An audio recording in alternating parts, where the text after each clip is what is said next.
What's up, guys? Sleepy Dog here. Some guys call me Toe, whichever you prefer. We just did another Mentor Nights over the Blue Guardian this time, over at Knights of Kingstead. So I thought I'd record it for those of us that couldn't make it. So appreciate all of you guys that did attend. Needless to say, Blue Guardian's a very simple class, but very complex at the same time. It's very flexible in what you want to do. So this is something that primarily follows what I do on Blue Guardian. So we won't go over class trait tree, weapons, just natural skills and tips and tricks, things like that. Just like before, I've got the Discord voices muted, but I do my best to try to repeat their questions as well as answer them at the same time. So hopefully it kind of gives you a little bit more insight into Blue Guardian. This is as of update 45, so this is what it is. Throw in a couple of links down below. One's the Twitch link. We do stream on Twitch, on especially things outside of LOTRO as well. Hopefully with the expansion coming up, we can catch you guys in the chat sometime. I also threw a Discord link for Knights of Kingstead as well, for those of you guys that do want to join the next Mentor Nights. We have one coming up.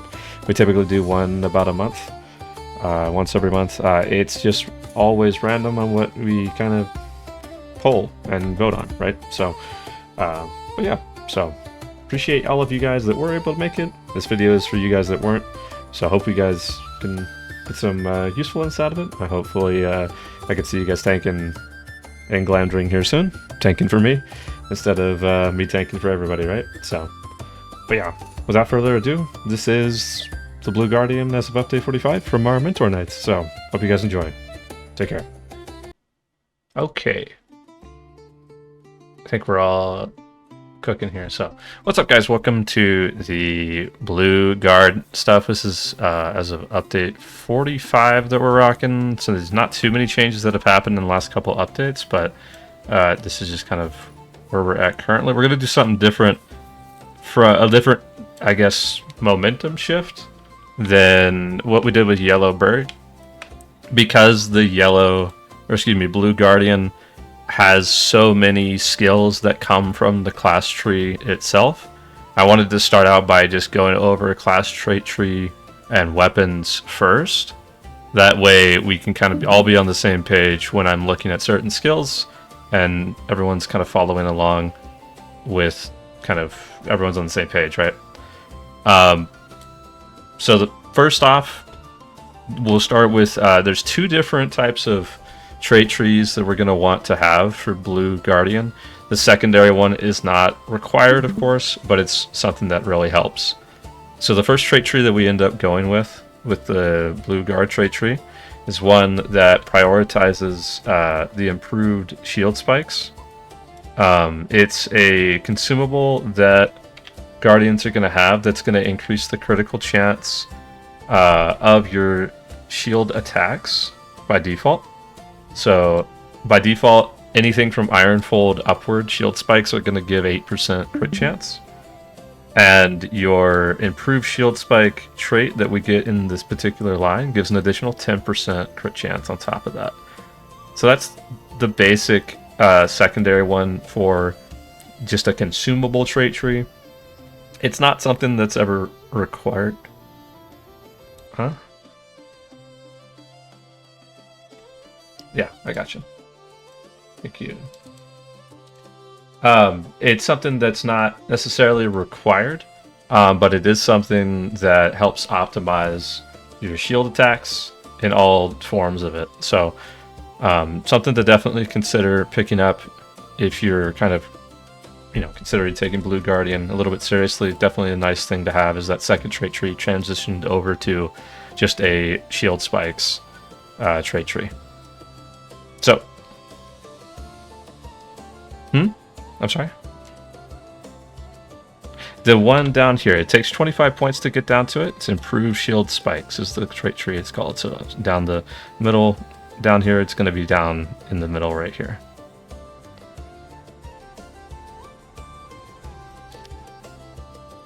Yeah, it's a full 10% increase to the yeah, it'll be default by 8, so if you don't have this tree, it's not necessarily the end of the world, but it definitely helps because this is a percentage of crit chance, not a critical rating, so it's very nice to include that, right? So with that being the case, what I'll go ahead and do is we will just go start to finish on the tree here that I've got. So when we spec into blue overall, right? When we start to spec into blue here, we're going to pick up a couple of things. I'm just going to treat this kind of like we treated the Yellowberg. We're just going to treat it as if like fresh blue guard, right? So when we spec into blue guardian here, we're going to get a couple of different skills. We're going to end up getting shield taunt. We're going to get Litany of Defiance, and we're going to get the passive ability to get fortification stacks as we kind of use shield skills. So shield taunt is going to be just a flat, one of the shield skills that can grant fortifications. Litany is going to be one of our utility skills. We'll go over skills later on, but those three things, those two skills plus fortifications, are going to be the things we'll just get by default. And as we build out this tree, I'm going to go from left to right, starting with the passives, going blue, red, and then yellow. That way it's very clean, that we all know kind of where everything's at. And at the very end, if you guys have got questions, we'll rock out at the very end when we spent all 98 points here. That sound good? Cool. So starting out, we will get these naturally as we spend points, but we'll just go through the passives. So the first passive we'll get is Guardian's Defense. It's just a flat buff to our defenses, armor, critical defense, partial block, and partial block mitigation. We'll also be picking up Adaptability, which is a -1 incoming damage to all sources of damage. Later on, we're going to be picking up Protection of the Shield, which is a toggle skill that's just going to decrease the damage that we take from all sources as well. We're also going to be picking up Challenge the Darkness, which is just adding more targets that we can AoE taunt. Getting Strengthen the Bulwark, which allows our shield skills, whenever they critically hit, to add an additional stack of fortification. We'll be picking up Bolstering Blocks, which is just when we block or partially block, we restore 1% max morale. And then lastly, Shield of the People, we get an additional 25% chance for shield skills to apply a fortification buff. So when we get to this point at the very end, every shield skill that you'll use is going to have 50% chance to apply a fortification buff. And if we ever crit a shield skill, we get an additional fortification buff regardless of whatever that percentage is. So sometimes you'll use shield skills and get 2. That means you've hit the coin flip here, and you've created this shield skill, right? So that's just kind of how those passives are going to end up looking. And so starting in blue is going to be where we begin. The first row here, we end up taking Relentless Assault. We put all 5 points into this. This is because it gives us some finesse. It also allows, whenever we're using Sting, our corruption removal, it's a 25% chance for Sting to provide a block and a parry response skill, which are very critical things throughout Guardian gameplay. So we pick that up all 5 points into here. We skip over our Tireless Defender, which is just reducing the power cost. There's not many cases where we're going to be running out of power. And a personal preference that I do is I'm not picking up any into Guardian's Ward tactics. Now, the whole tree of Guardian is something that is very flexible. So some things are optional, some things are required. This is one of those things that I would say would be an optional thing. The reasons that I don't pick up any points into this is, number one, this is a tactical mitigation buff that is a rating, not a percentage. So this is equivalent of about 2 essences worth as long as Guardian's Ward buff is active. Because it's a rating and not a percentage, I discount it a little bit.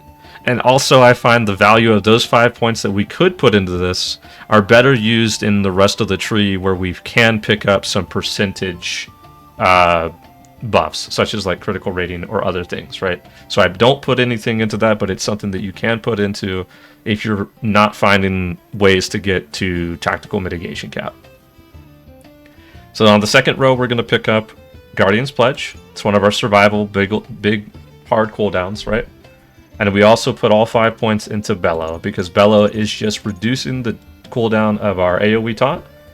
It's also increasing the range of the AoE taunt and our single target taunt that's ranged for the edge. So in the next row, we're picking up Shield Smash. which is just another ability in our block rotation. I'm also picking up Smashing Stab, which is our Fellowship Maneuver skill. Alongside that, I'm getting just enough points to get us into the next row of reversal. So I'm taking 2 points into reversal just to push us into that next row. This is just taking a little bit off of the Turn the Tables breakout skill cooldown and providing a little bit of combat estate immunity so we don't get stunned nearly as frequently. But more importantly than anything else, I'm taking just enough points to push us down into this next row.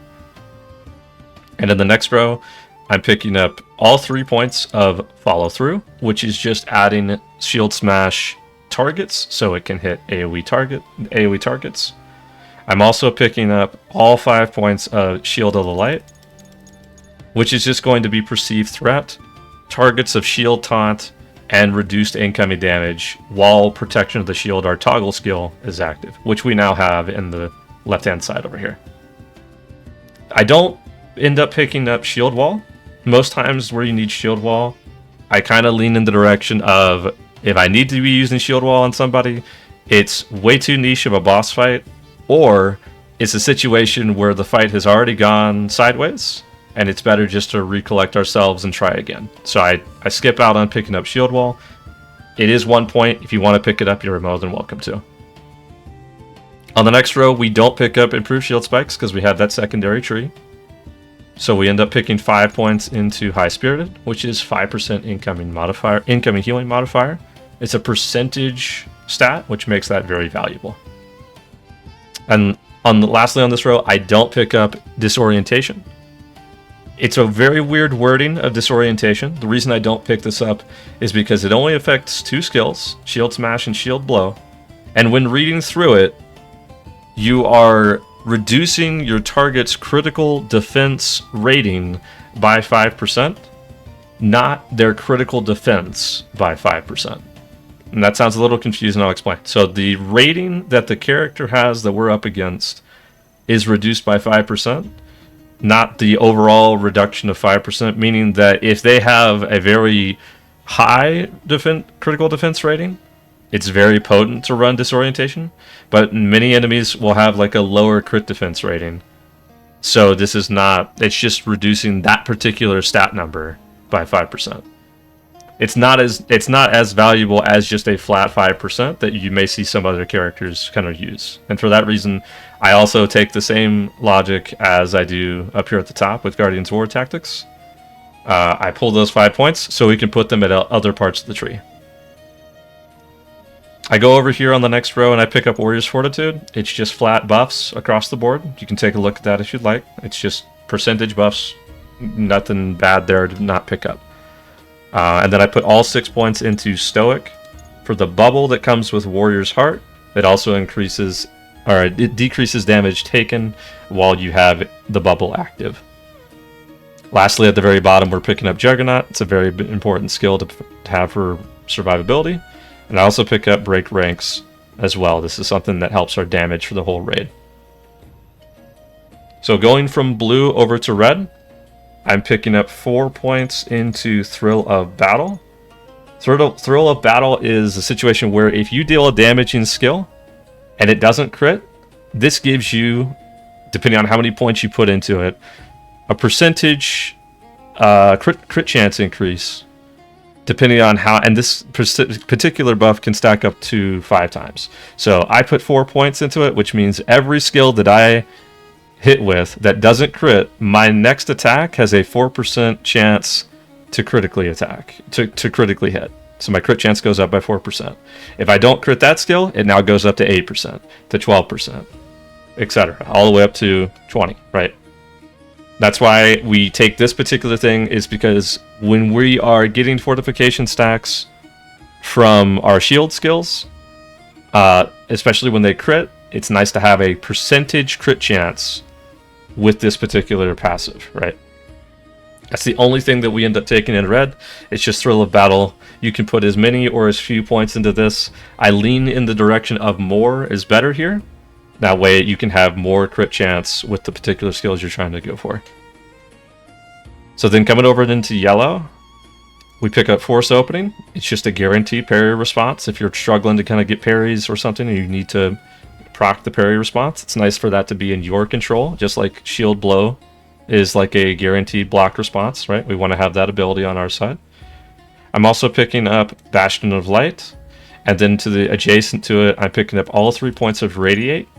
Basically, what Bastion of Light is by itself is just a mischance in the radius that you've now created with this hotspot, and picking up Radiate increases that radius. It also allows you to refresh some yellow debuffs while attacking targets in that space, but primarily we're taking Radiate so we can increase that space that Bastion exists in. The last thing that we pick up in this row is I'm putting 3 points into Insult to Injury. This is just attacks give a debuff to a target. It's going to be an attack duration debuff. It's not necessarily anything impressive. If you were wanting to come back over into blue and pick up Tactics or Disorientation, this would be a place where you could pull points from. The attack duration debuff is basically built in for enemies to stagger their attacks. It's definitely more potent against enemies that don't have as many abilities. So let's say, for example, you're fighting Boss 1 of Tombs. The Boss 1 of Tombs has abilities all day. He's casting all the time. He doesn't stop casting. So this particular debuff is irrelevant, right? But for certain enemies, in particular, let's say the instance of Boss 3 of DMK, where the Guardian is tasked to tank lots of enemies at the same time, like a lot of crabs and a lot of crocodiles, they don't have nearly as many abilities, and so spacing out their auto attacks with an attack duration debuff like this helps prevent you from getting hit as frequently. Definitely not something you're ever going to rely on, but it is something that is nice to have and just an additional thing to kind of keep you alive, right? So in the next tier here, in the next row, we don't pick up anything into Tenderize. The reason being is because Tenderize is a critical rating buff, and if you ever wanted to increase your critical chance, you're going to come back over into Thrill of Battle and put those points into your percentage critical chance with Thrill of Battle. That's just critical percentages in this game are always going to be better than ratings across the board. We're going to pick up the Warrior's Guile buff. This is the same as what we had in Warrior's Fortitude over in blue. It's just a flat buff across the board, across some different stats varying around that. We're also going to pick up Flash of Light. Flash of Light's going to be what now allows Bastion to deal the light damage that we're going to use for aggro generation later on. We're also going to pick up all 5 points of Defensive Expertise. This is 5% block and 5% parry. Very nice stuff to have. And after that, we're going to go into Singular Focus on the next row. This is going to be your mitigation shred. This is 3% physical and tactical mitigation when you critically hit a single target response skill. So your shield swipe, your bash, or your retaliation. Definitely, this is what Thrill of Battle pushes for more than anything else, is to get that mitigation shred on the DPS target. Now, adjacent to it is Light Touched. I put all 5 points into this. This is also another place where you can pull from if you need to. Each point that we spend into this primarily focuses on the 0.5% incoming healing modifier that we get per point. So at the max, we get 2.5% incoming healing modifier here. The extra benefit of melee damage is just fluff. It's not anything that we're really spending points into here. We just want that extra percentage incoming healing modifier. Next to it is Numb Senses. We're going to pick up 1 point into this. It adds an additional debuff cleanse when we're using our self cleanse. But for every point that we spend in this, it increases the skill's cooldown by 2 seconds. So that's why we don't take all 3 points into it any longer. We don't want to be able to cleanse 4 things and then get hit with a bunch of more bleeds that we can't cleanse for the next X amount of seconds. So I only put 1 point into this. Some people put 2. It's up to you on how comfortable you feel with it. And then lastly in here, I do take 1 point into Bolster. You can put more if you'd like. Critical Defense is something that we get naturally from our Guardian's Defense first passive over here. We get a flat 10% just for free. But I still like to take the Bolster trait just to give us a little bit. by itself, 1 point into this looks at about roughly 1 essence value worth of a crit defense essence, right?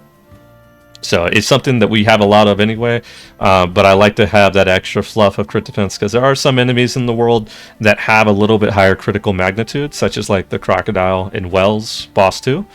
He hits for like a critical magnitude of like upwards of 40% or something like that. It's nice to have some extra fluff of crit defense to counteract enemies that do something like that. The next row here is where we get a lot of skills. So we pick up War Chant, Thrill of Danger, and Redirect. And we're also going to pick up Disabling Strikes, which is just increasing all of the debuffs that we do in yellow. There's just increasing their potency. And now that we've picked up all 3 of these other skills, we're going to upgrade them in the next row. So Demoralizing Anthem is increasing the amount of targets War Chant can hit. It's going to increase the War Chant range by 100% when we max this out. It's also going to decrease the active cooldown of all your block and parry response skills by 5 seconds.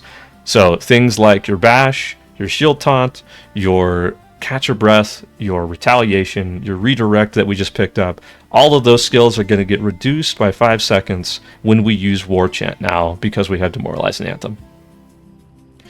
Next to it, we're going to get Bring on the Pain. By itself, Thrill of Danger just serves as a power restore. But when we take 5 points into Bring on the Pain, each point provides an additional 0.5 morale gained when we get hit. So now when we hit Thrill of Danger, it's also going to provide, for 10 seconds, every damaging attack that gets dealt to us, we're going to heal for 2.5% of our maximum HP. So a nice little cooldown for survivability here. And then lastly on this row, Redirect is by default 10% of damage reduction. We also reflect a little bit of damage as well. We're going to increase that by 25%, making it a 35% total on Redirect here when we take Vicious Rebuttal. And then lastly here, down at the bottom here, we're going to pick up Protected by the Light. This is just going to increase our incoming healing modifier by 2% while we have Protection of the Shield. It's just something that we toggle on, get a lot of benefit from, and we're just adding to that benefit. The last thing that we have here, we have 4 points left. This is a controversial thing. I like to pick up Cataclysmic Shout. It's an AoE attack that places all the yellow debuffs on all the targets at once that it can hit, and it also places the 2 red debuffs red bleeds that we can place on targets. It places some bleeds on those targets as well. I like to pick it up. It gets reset by CTG, but it does cost 4 points. So if you are finding that you don't like Cataclysmic Shout, don't like how it plays, you can take those points and place them anywhere else in the tree, whether it be for a Thrill of Battle, whether it be for Insult to Injury or more Bolster or anything you have. You're more than welcome to, skip out on Cataclysmic Shout and put them elsewhere in the tree, wherever it's needed, right? This is a very flexible tree that we can place points wherever is needed at the time, right?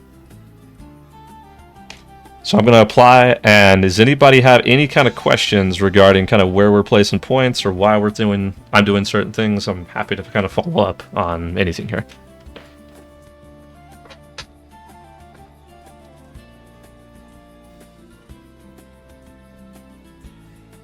I know it's a lot of information. Again, I've got it all recorded right now, so if we need to kind of rewatch it at some point, you're more than welcome to. I'll have it uploaded to YouTube, so.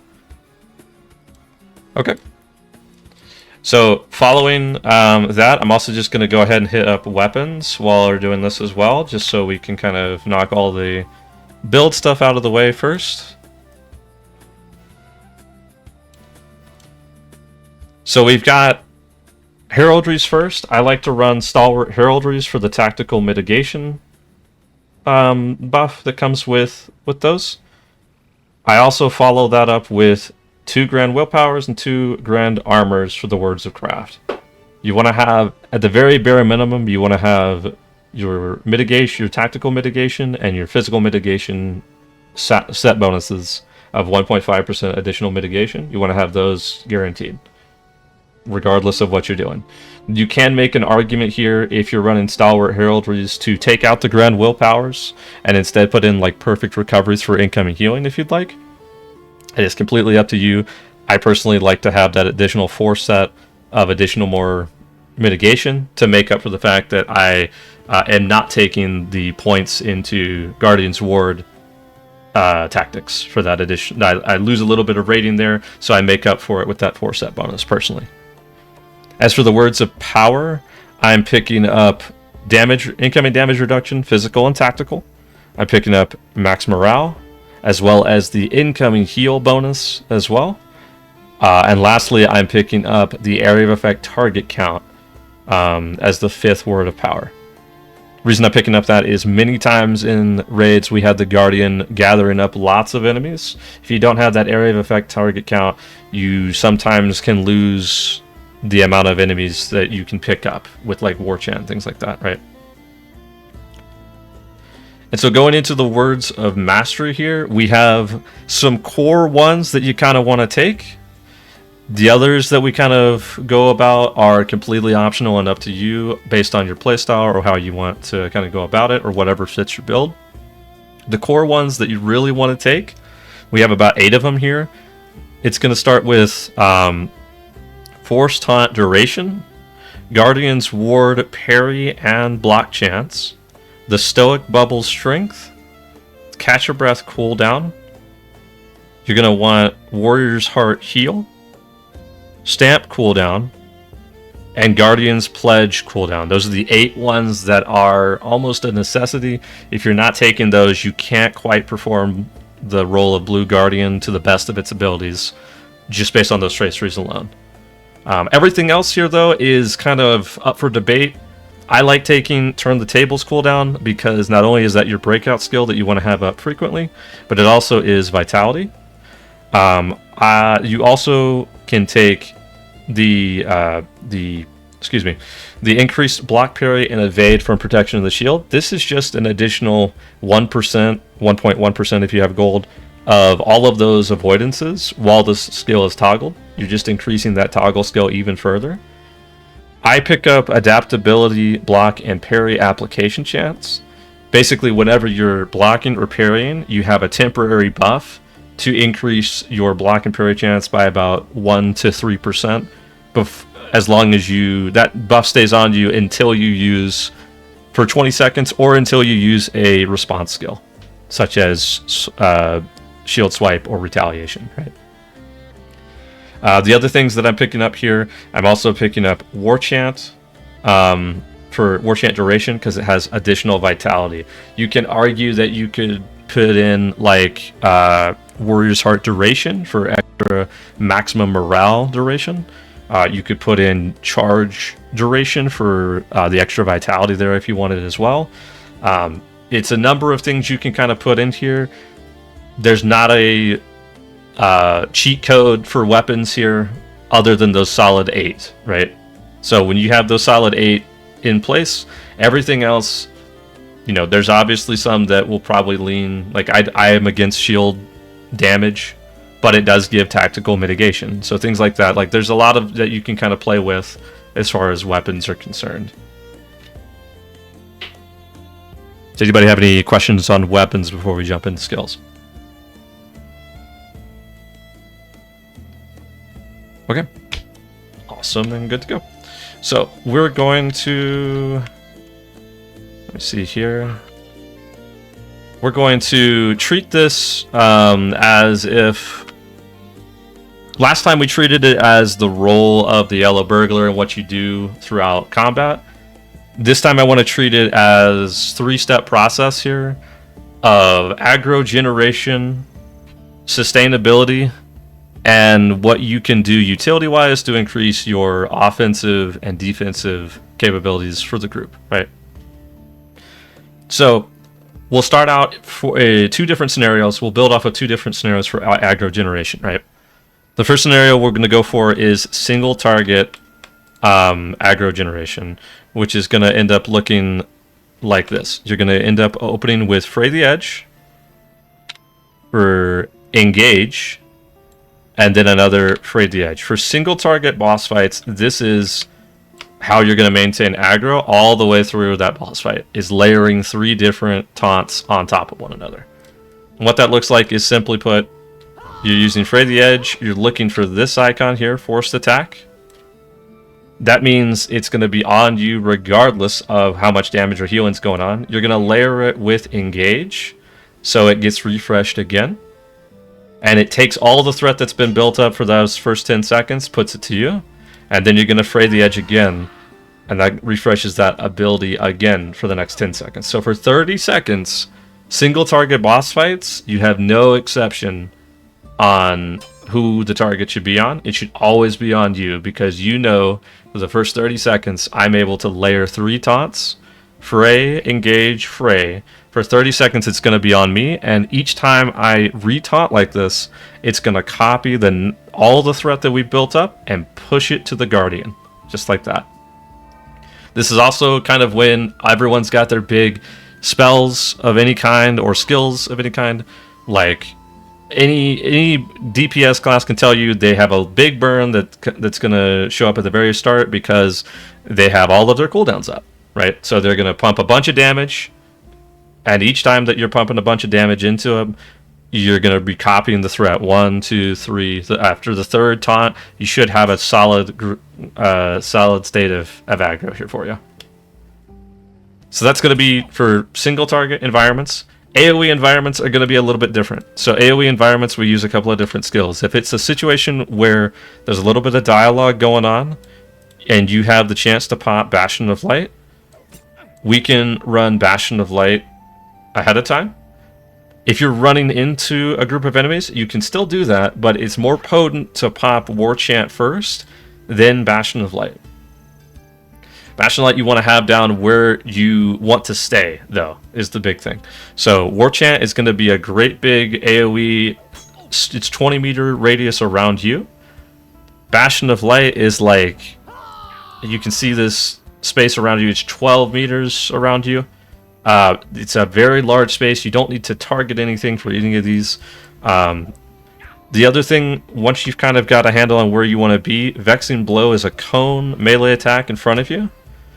It's extremely increased threat. You can see on War Chant's greatly increased threat. So Vexing Blow technically is going to get more aggro than War Chant is, but it is melee, so it's a little bit of a limitation there, right? The other things in AoE scenarios are going to be your healing aggro. So your healing aggro you can open with Warrior's Heart or Thrill of Danger. You can open with either of those, because just like healers pull aggro when they're over healing somebody, it's the same way with you. As long as you've hit them with War Chant and you're on the aggro table, you can then use some healing, and that is going to help gain or continue to build threat because you are building healing aggro through your self heals. Something that you don't typically think about on Guardian, but everybody thinks about on like tanking on a captain, right? The only reason we think about it on captain is because the captain's healing everybody. Guardian's healing themselves. No different. Whether you're healing yourself or healing other people, healing aggro is going to be healing aggro as long as you've hit the target ahead of time, right? The other things that you can do in this situation, right, assuming that you still have aggro of everything and you want to keep pushing it forward, you can start going into your shield combo here, which is shield blow into shield swipe, into shield taunt, into shield smash. Because the two skills you want out of this are shield taunt and shield smash. They're both AoE. Shield taunt does moderately increased threat into a greatly increased threat duration of 2 seconds there, so it pulses a little bit there. And the shield smash does a moderately increased threat, which is a little bit of a stun too. If you get all the way to shield smash and you still have aggro, that is when I would recommend throwing out the AoE taunt. The longer you can go out in an AoE situation without the taunt, the better the aggro will be for you when you eventually throw out the taunt. Because, again, when you taunt something, it takes all the aggro that's been built up and gives it to you.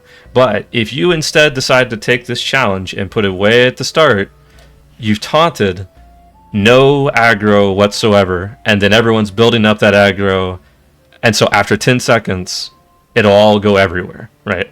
So you want to build up as much aggro on yourself as possible, whether it be through healing or AoE attacks, and then challenge when you've kind of gone through a full rotation of this.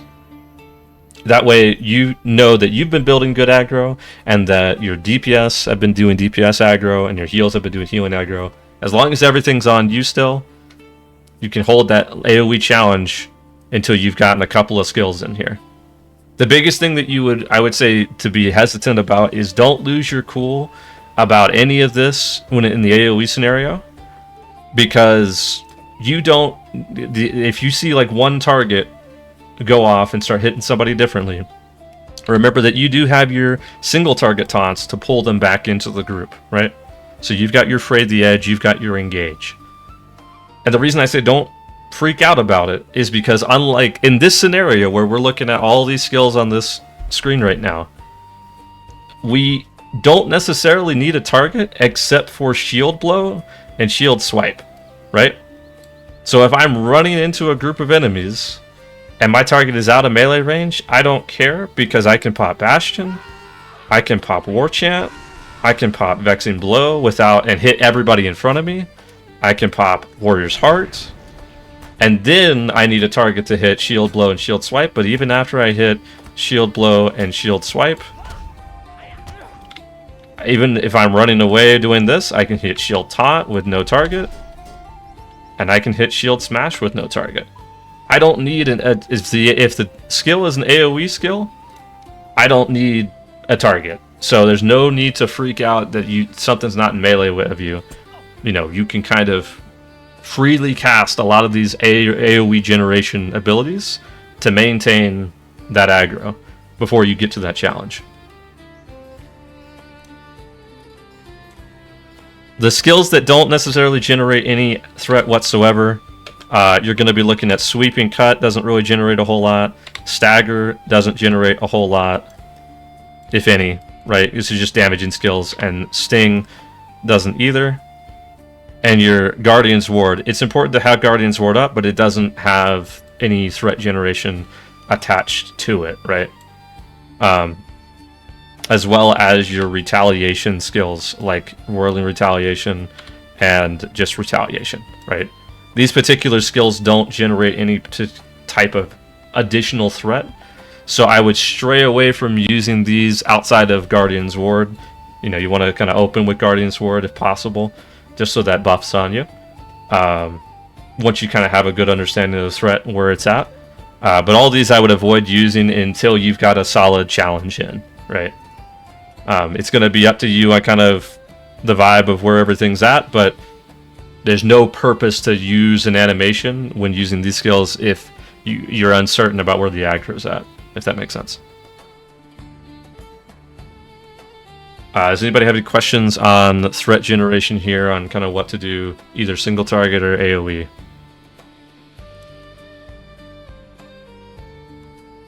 You do have it, so you have to do a Shield Swipe, and then Shield Swipe unlocks Bash, and it unlocks Shield Taunt. Both of them at the same time. They are the number 2 and the 3-step block response skill.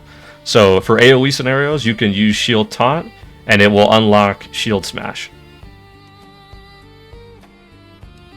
But yes, in single target scenarios, you can do the Bash into Shield Smash.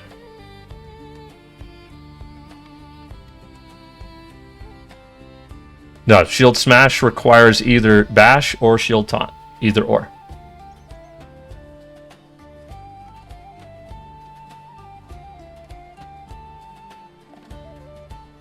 Requires the use of Bash, but Shield Taunt, it's the secondary area. Shield Swipe requires the block response, and it unlocks Bash and Shield Taunt. Shield Taunt will unlock Shield Smash for you. The reason that it doesn't specifically say Shield Taunt could be that you can, if you're a psychopath in red, go down and pick up Shield Smash. And you'll never get Shield Taunt when in like a red Guardian scenario. I guess that's why they don't specify it, but regardless, you can use Shield Taunt and it will unlock Shield Smash afterwards.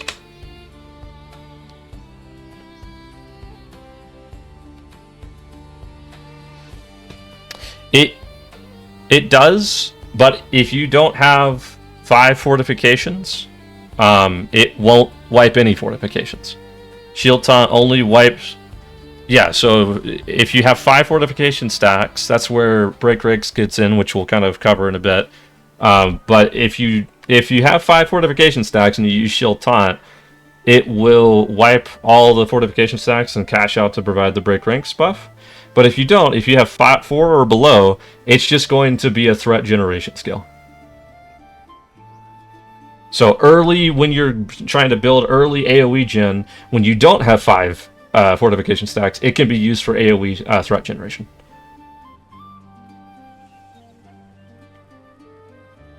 Anybody else before we tackle survivability here?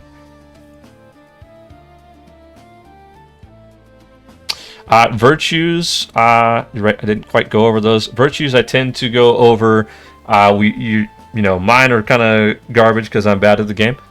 But we typically look at either compassion, fidelity, and then you start to look into things like loyalty and fortitude and honor because they give a lot of HP. Naturally, right now, the Guardian just has lower HP than most tanks. So I go honor, fortitude, and loyalty for the HP. Justice is one thing that I have leveled right now, so I'm just slotting that.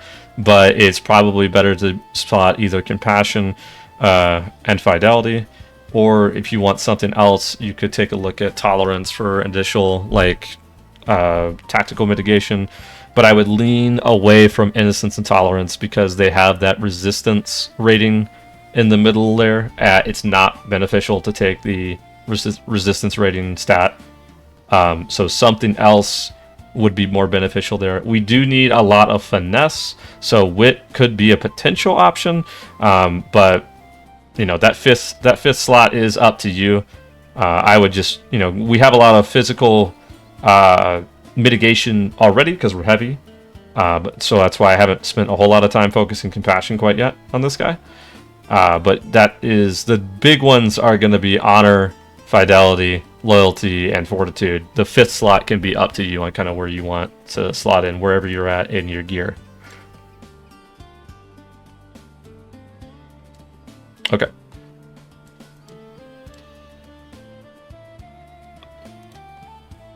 Honor, fidelity, loyalty, fortitude, and the 5th slot is up to you. It can be a combination of things, whether it be wit, compassion, justice, tolerance, whatever you have available that's leveled up.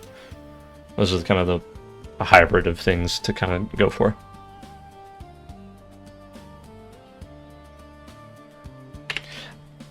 I run 80k finesse. As I kind of go through most of my essences right now, you'll see that most of my essences are going to be like finesse. I would say that you're looking at probably about 65k finesse if you're doing anything Umbar content or below.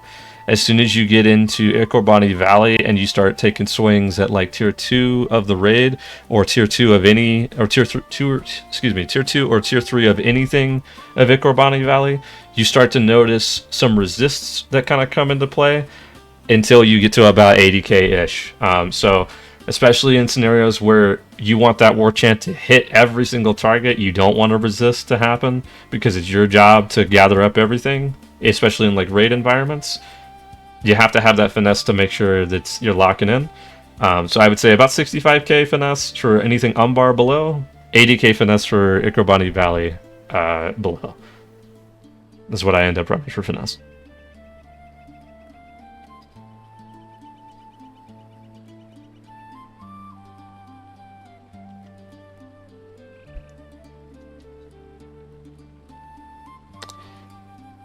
It's up to... It's kind of, so we get benefits from blocks more than anything else. So there is that to kind of, you can pump into block. I would stray away from parry myself just because we don't really get too many benefits from doing parry. The only other thing that I would stray away from parry. Evade is something that you can throw in because evade is always going to be lower by default naturally. You're going to get a lot of benefit from evade from just the stat value itself, but also you can evade attacks from 360, whereas blocking is everything 180 in front of you, right? So you can see a little bit of benefit to evade if you had your back turned for somebody for any particular reason, you know, that you can still avoid them with an evade. So of those two, I would just stray away from parry more than anything else.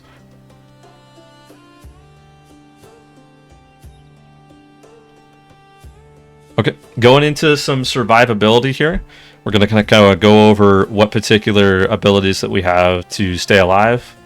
We're going to we're going to have Juggernaut here, we're going to have Warrior's Heart, we're going to have Thrill of Danger, we're going to have Redirect, we're going to have Guardian's Pledge, and we're going to have Catch Your Breath.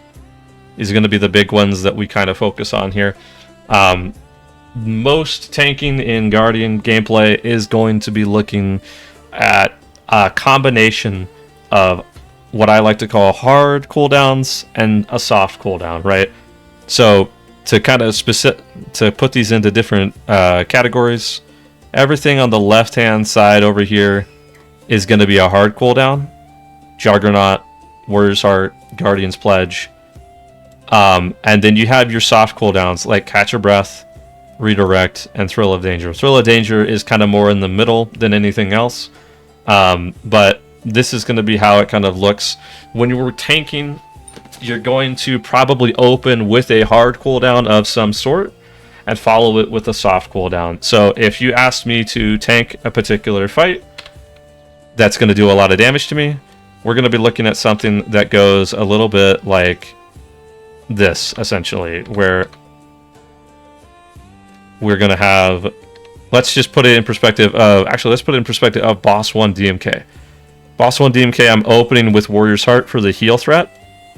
I'm following up with Redirect, followed by a Pledge, followed by a Redirect, followed by a Juggernaut, followed by a Redirect, right?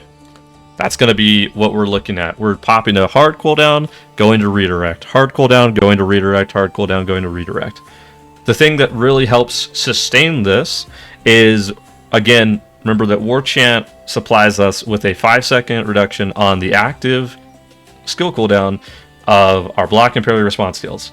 So things like Catch Your Breath, Redirect, both of these two skills are going to be reduced whenever we hit a War Chant. We were going to be spamming War Chant anyway for aggro gen, but also, more importantly, once we've kind of got a solid thing on aggro, we're going to be spamming it to reduce these cooldowns. So when I'm going into a Redirect, I'm kind of keeping in mind I don't want to hit War Chant just before I hit Redirect. I want to hit Redirect and then follow it up with a War Chant so I can shave that cooldown off a little bit. How this basically looks at from your perspective when you're tanking this stuff is you pop a hard cooldown, and for about 10 seconds, you're a sturdy boy. You know, you're going to be a perfectly, sturdy tank regardless, with the exception of maybe Warrior's Heart. You might have to jump in a little bit sooner. But in most cases, like Guardian's Pledge or Juggernaut, Juggernaut sets your block chance to 100%.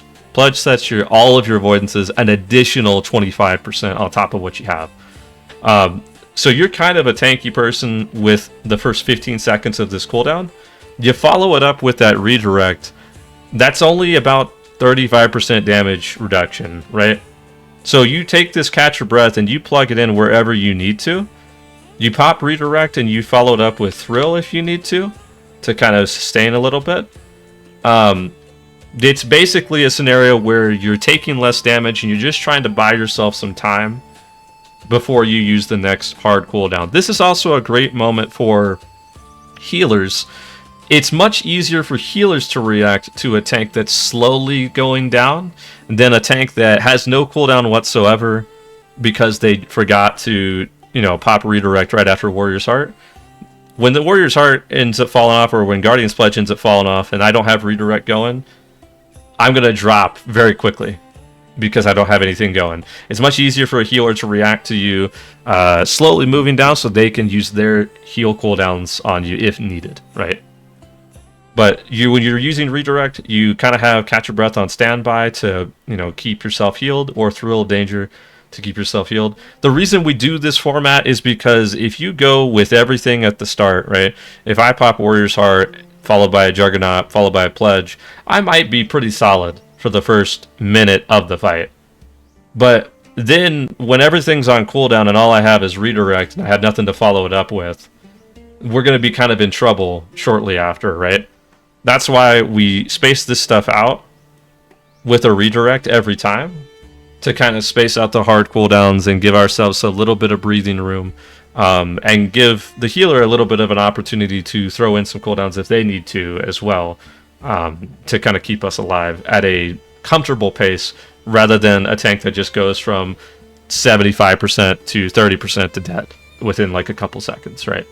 That's the primary focus of redirect here, is just to kind of, keep that damage reduction on you, but also, kind of give yourself a little bit of space, because redirect is only about 10 seconds of duration, but you can reduce redirect a little bit and get it back sooner, right? So you, again, kind of back and forth between hard cooldown, soft cooldown here when it comes to survivability. Anybody questions on this in particularly?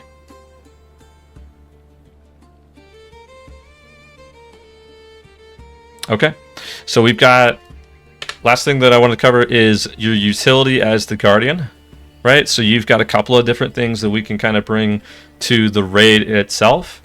The first thing that we like to talk about, and we kind of touched about earlier, is break ranks, and kind of fortification stacks are going to be it, right?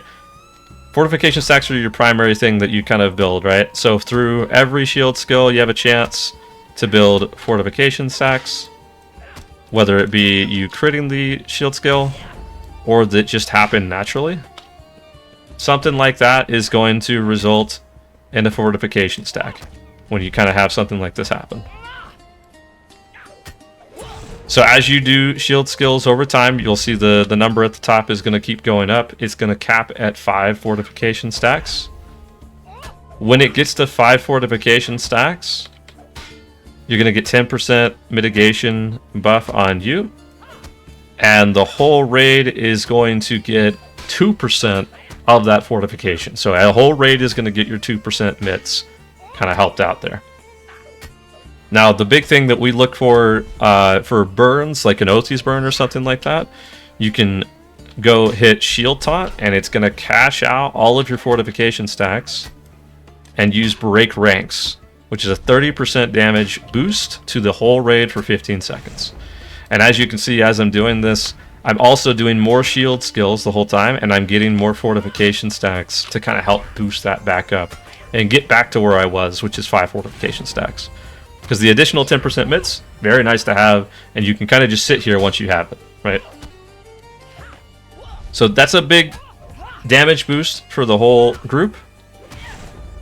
The other thing that you have is something that we took in yellow, which is your singular focus debuff, which is your mitigation shred. So every time you land a critical attack with any of your single target damage reduction skills,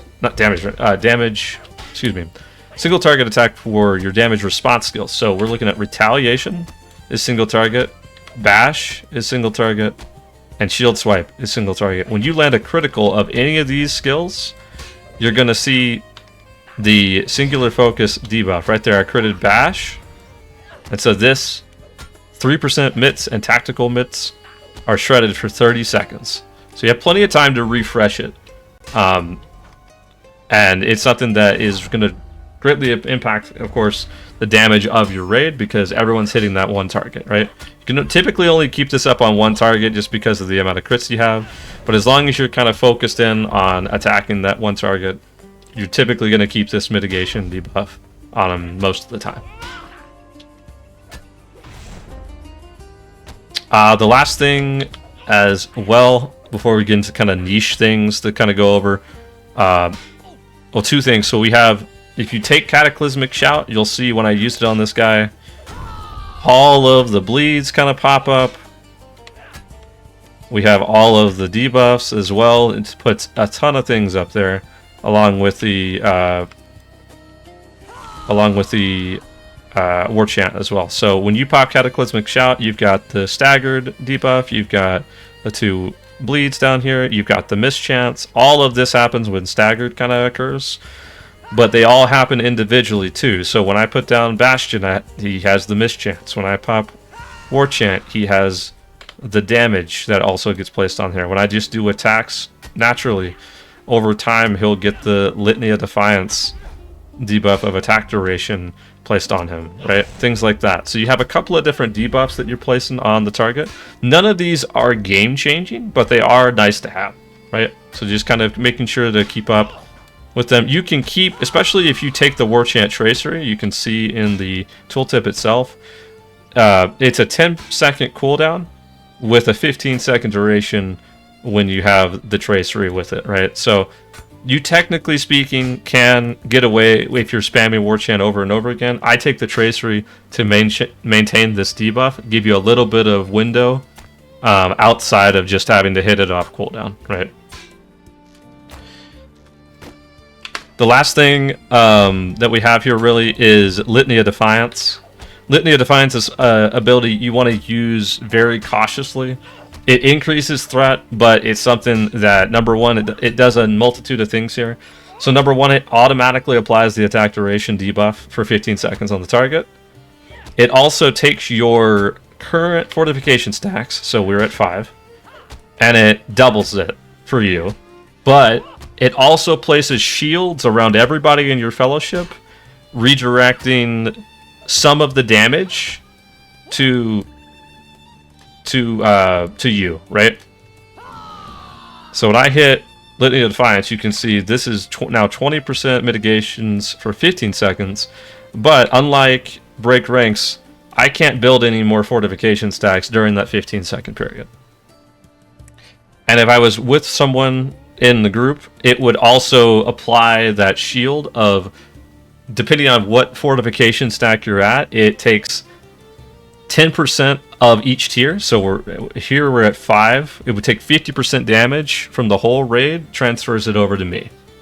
So it's something that you want to use very sparingly. It's not something that you really want to use off cooldown. It's for niche situations where you anticipate an attack coming and you're feeling like you're not going to use Warrior's Heart for some time. You can use Litany of Defiance, take a bunch of damage from your raid, or your fellowship rather.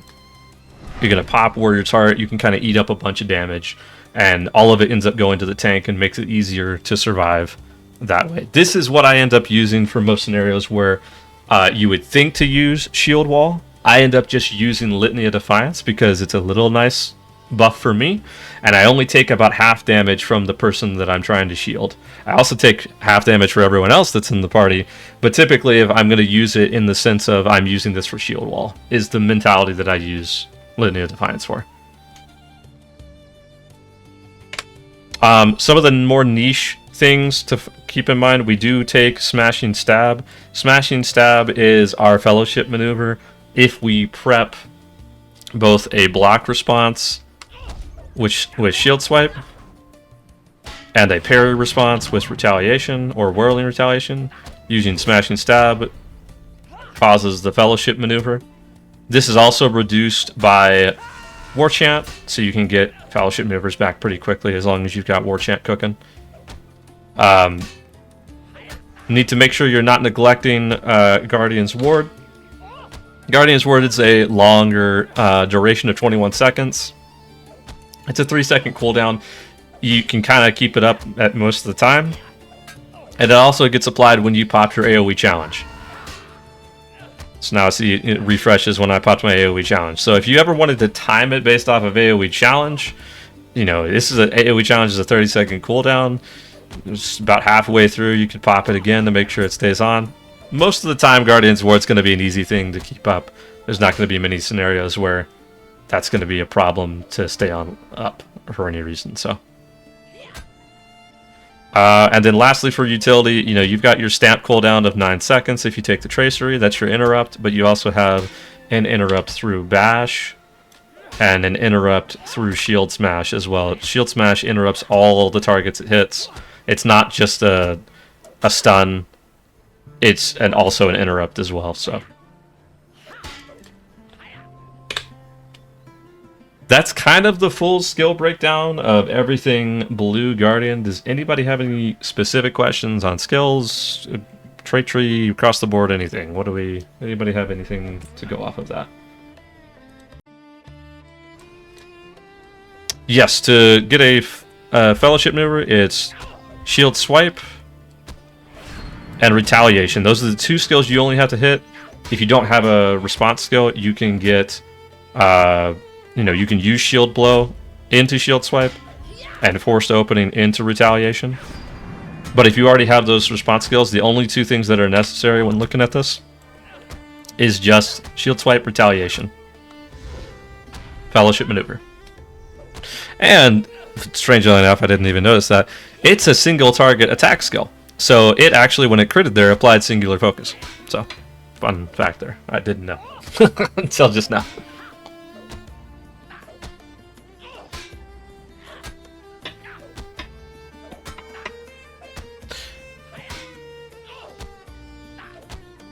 It is until you use it or drop out of combat.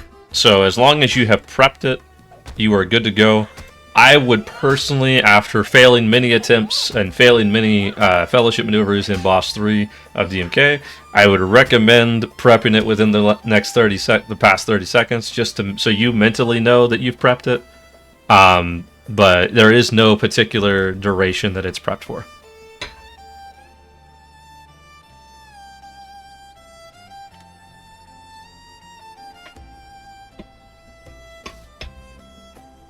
Anybody else with anything whatsoever?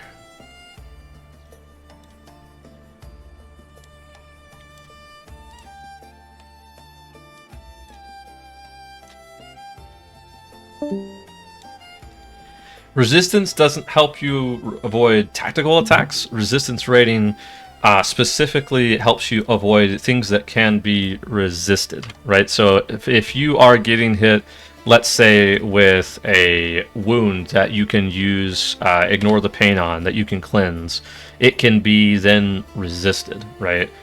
Or if it's already on you, it can resist the pulses of that particular wound bleed. But if we're talking wounds that can't be resisted, let's say Howl from Boss 1 DMK, or in Tier 3 of Fane, currently, all of the wounds that you can cleanse in Tier 1 and 2, they turn into non-cleansable wounds. All of a sudden, your resistance rating stat is thrown out the window and is not relevant because you can no longer resist this skill, you just have to eat the damage. So, reason that we avoid Tolerance and Innocence is because it gives us that resistance rating that then becomes worthless the higher in tiers that we go. It's kind of a flaw on the resistance rating stat itself, but we currently have to just kind of work around that because we don't want to take worthless stats, right? So you want to typically go for, currently on mitigations, I'm running 179, 176 unbuffed. You basically want to go 175 unbuffed. I can't remember the exact number. Now, granted, if you're taking Guardians War Tactics, this changes a little bit for tactical, but most of my tanks I'm looking at 175 because between scrolls and food, you're going to get to 180. 180 is the threshold of which you want to hit for Tier 3 currently. As long as you're hitting 180, doesn't matter how you're getting there, you're in good shape. If you're ever excessive and going over 180, there might be ways that you can pull, like, for example, my blue champion is garbage because I don't adjust her build at all. She has like 200 tactical mitigation. That's way over cap. I need to take a look at that and bring those tactical mitigation stats down and put that into other places, right? So if you're ever going over 180, the idea is that you want to pull back a little bit. Make sure you just getting just over 180 so you can put those stats into other locations. That's why we sit around 175.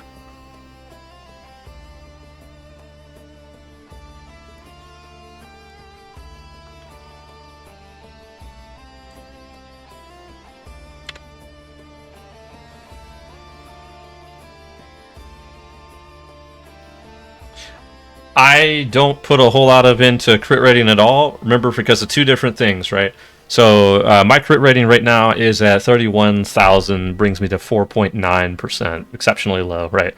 That is going to change for my shield skills, which is why we want that shield spike trait tree. Remember, changes those that gets an additional 18% crit chance for shield skills only. And again, with Thrill of Battle, we get an additional 4% for every consecutive skill that we don't crit with, right? So technically speaking, if I was to just go off of that alone, if I got really unlucky and didn't crit for 5 skills, I'm looking at 20% crit chance here, 18% crit chance from the shield spikes, bringing it to 38 right there, plus whatever you have remaining, that could boost you above 40 to 45 right there. And that's going to make the next shield skill crit, on a coin flip, right?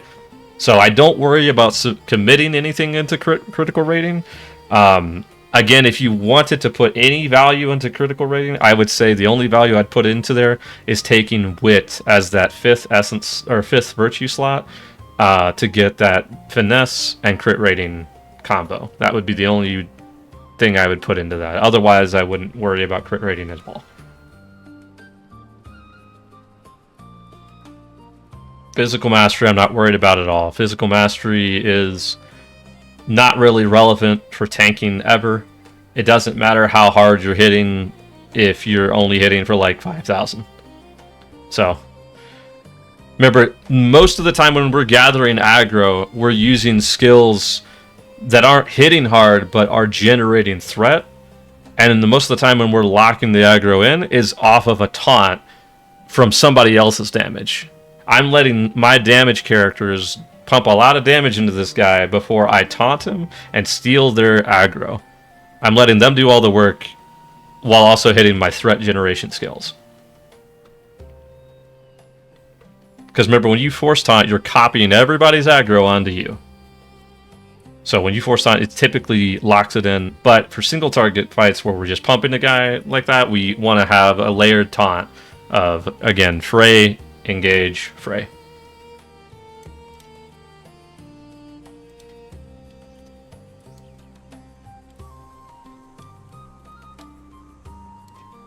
Does anybody have anything else while we're here?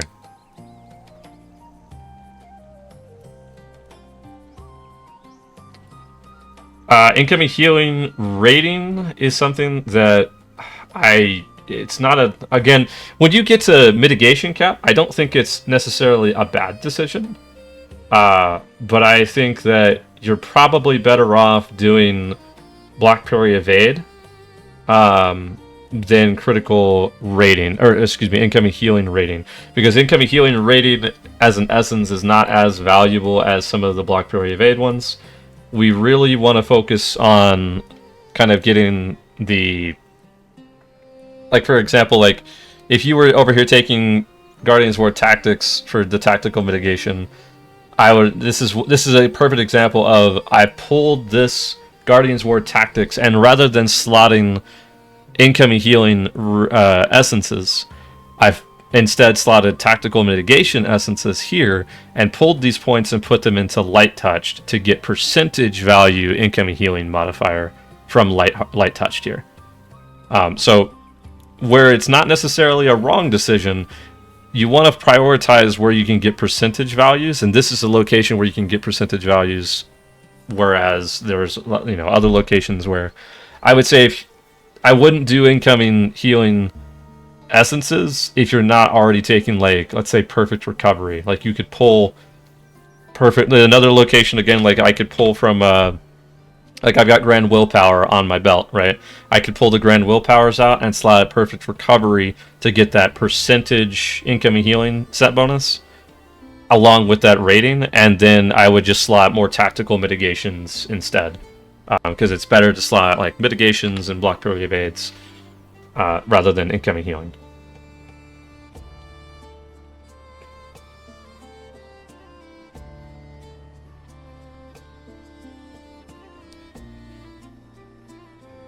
Mm-hmm.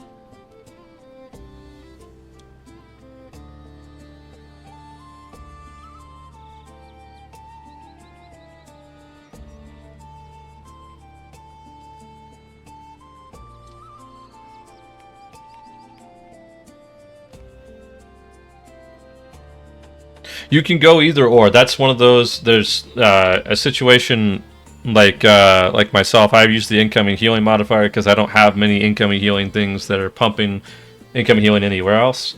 I do have a lot of places where I'm slotting the incoming or the tactical mitigation and slotting the block parry evade. So rather than kind of slotting incoming healing modifier on any of the essences, I'm instead just kind of falling back on the word of power there. There's not a wrong decision. You can put block on the over top of the incoming healing here. It's up to you. I'm of the opinion that the only thing that I would suggest against it, right, I guess this is a long way to talk to that rationalization. I had to talk myself into it. The only thing to go against it is there are enemies that do attacks that you cannot block, you cannot parry, you cannot evade. In those particular scenarios, the incoming healing modifier here is better to use than like a block, parry, or evade word of power. Because when you get into those situations where you can't block, parry, and evade, that particular word of power will be completely useless in your weapon, right? It's the same rationale. There's some tanks that use the Word of Craft anger ones for tanking for like additional threat, right? I despise those entirely because, like we've kind of gone over, once you've kind of gotten your taunts in and you've copied all the aggro, those particular Word of Crafts are, I don't want to say useless because you do still have some stats to them, but the percentage values that they're providing are not nearly as effective as in the first 10 seconds, or like in the last 3 minutes of a fight, as they were in the first like 30 seconds, right? So if you can not hold on to that crutch or use it as a crutch, right, and slot something else in those Word of Anger's places, you'll find yourself tanking a whole lot better because you're sturdier by taking other Word of Crafts. So that's ultimately the rate. You want to kind of slot some things in that are the most relevant in most cases, unless you're building for a particular fight, in which case you're swapping things in and out all the time just to make sure that it's the most optimized.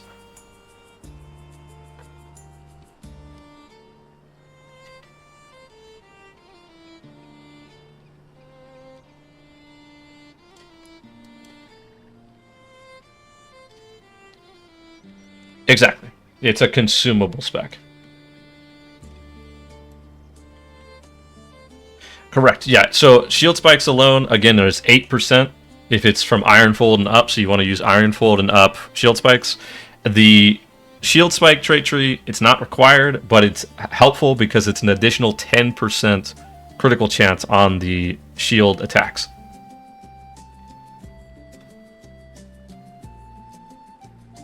It is after, that is a 35 minute duration or until death.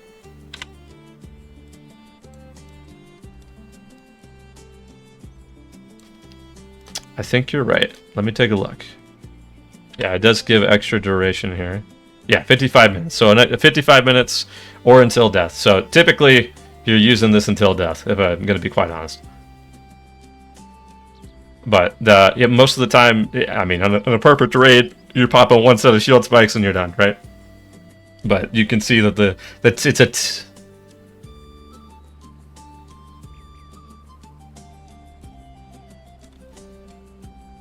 yes, it's just like the brawler. So I'm going to use shield spikes right now. And now I see, here it is. This is the large shield spikes buff. I switch back into blue. It is still over there, 18% for shield attack critical chance. For 55 minutes or until death. So don't die.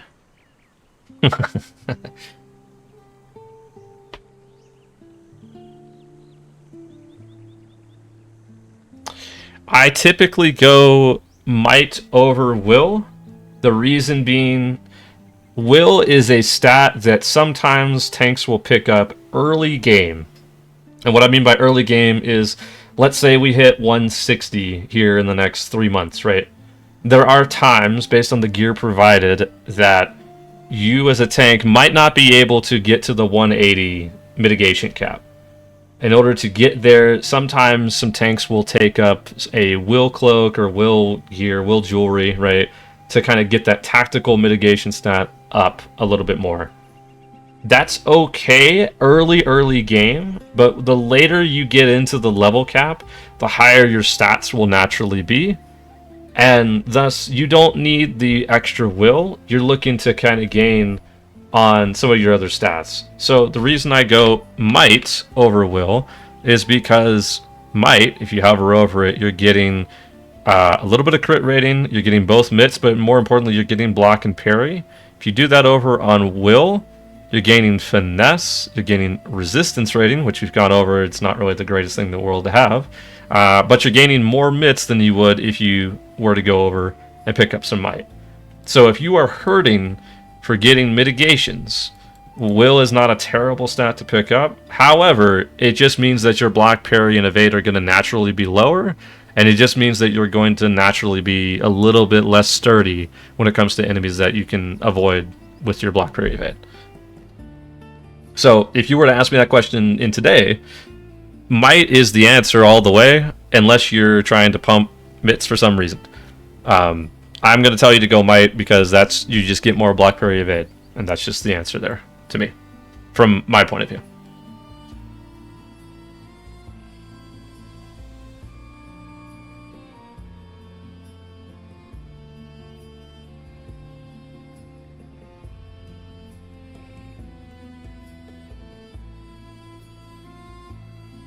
Yeah, exactly. You probably start out with will, most level caps, but then you transition over to might because you don't need the mitts and you want to be beefier in other places.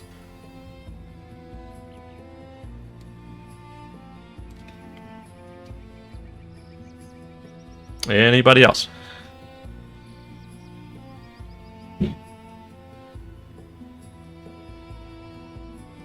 Yeah.